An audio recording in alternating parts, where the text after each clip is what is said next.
Hey, what's up everybody? This is Berg501 and today I want to start going over the different classes in Corepunk and going over all the different weapon masteries for those classes. Now the class design in Corepunk kind of has a mix of something like classes in World of Warcraft and the character design in MOBAs, because once you choose a class, you'll then choose one of three weapon masteries that are similar to specs in WoW, where they have different abilities, can have different roles, and use different weapons. And then the base of those classes will give you three base abilities, a ultimate type ability, and then a special ability that is usually more of a passive augment that can affect other abilities or the play style of that class. And the first class I wanted to go over is the Paladin. Mighty warriors and defenders, Paladins have made it their mission to wipe out all evil. They always stay true to their values, and the sacred light guides them and those who follow them. Paladins are experts at healing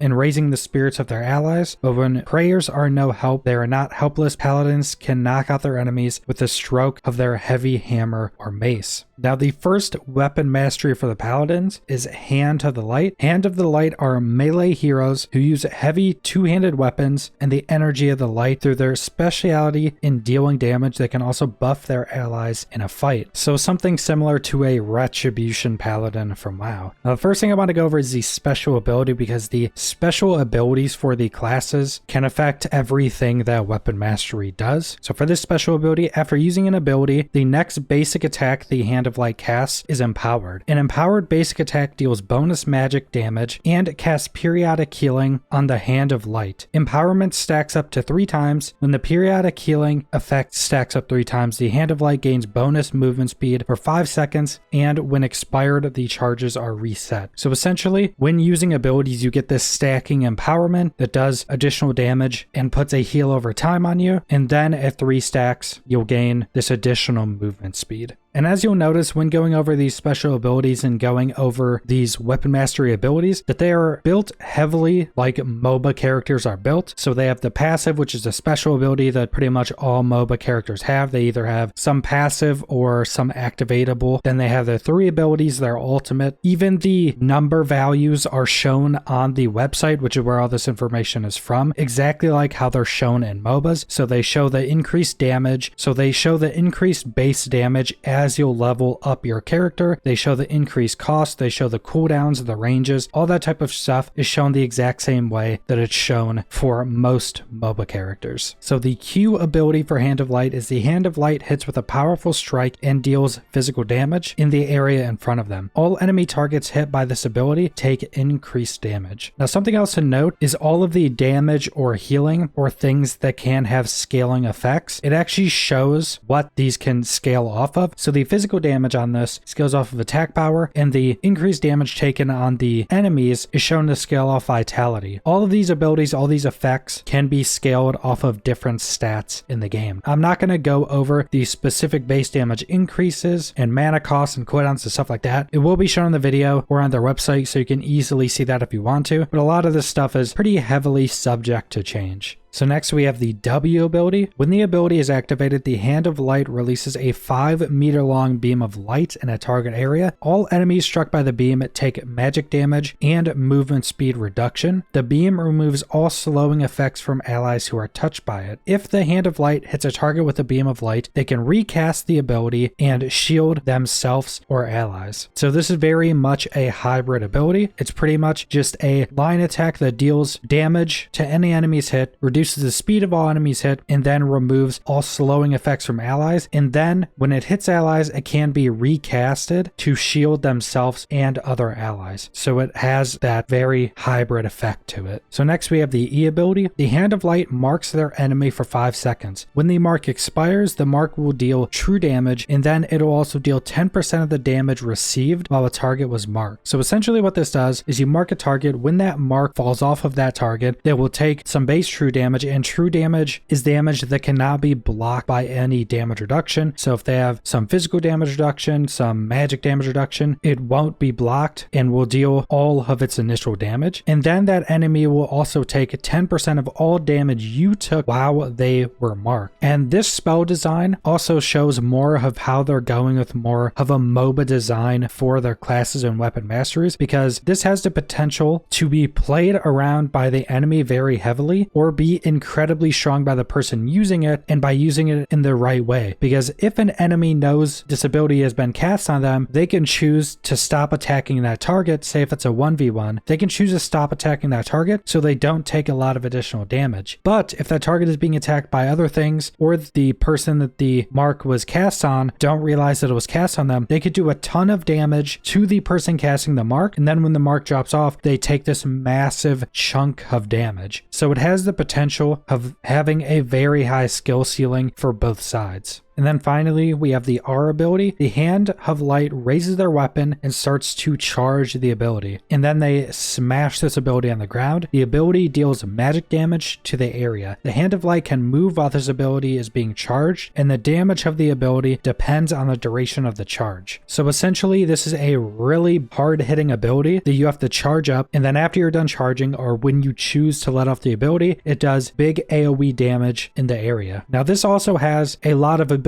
to be played around or to be skillfully used, because the more you charge the ability, the more damage it's going to deal. So you could potentially be CC'd, or someone could get out of the area before you end up letting the ability go and actually dealing damage with it. And the person using it could potentially be able to choose to do some less damage, but still be able to get a hit off. So still heavily built around the ability being skillful to use, but also being able to be skillfully avoided. So that is all of the abilities for the Hand of Light mastery for the Paladin, and these are just the base abilities and the base power that you will build on for this weapon mastery as you gear up through the game. And also keep it in consideration that a lot of the effects of these abilities can be scaled through different means. So you could have increased physical damage scaled off attack power. You can have the different secondary effects of some of these abilities being scaled off of different stats. So you could potentially create completely different builds that are focused on different things, just going into different stats. And then on top of that, you have all the different artifact abilities and stats to scale and affect your mastering class in different ways. So this is just the base of these weapon masteries. So that's all I wanted to go over for the Hand of Light weapon mastery. So subscribe if you want to see more Corepunk. Leave a like if you liked the video. Leave a comment down below what you guys think about this weapon mastery. And thanks for watching.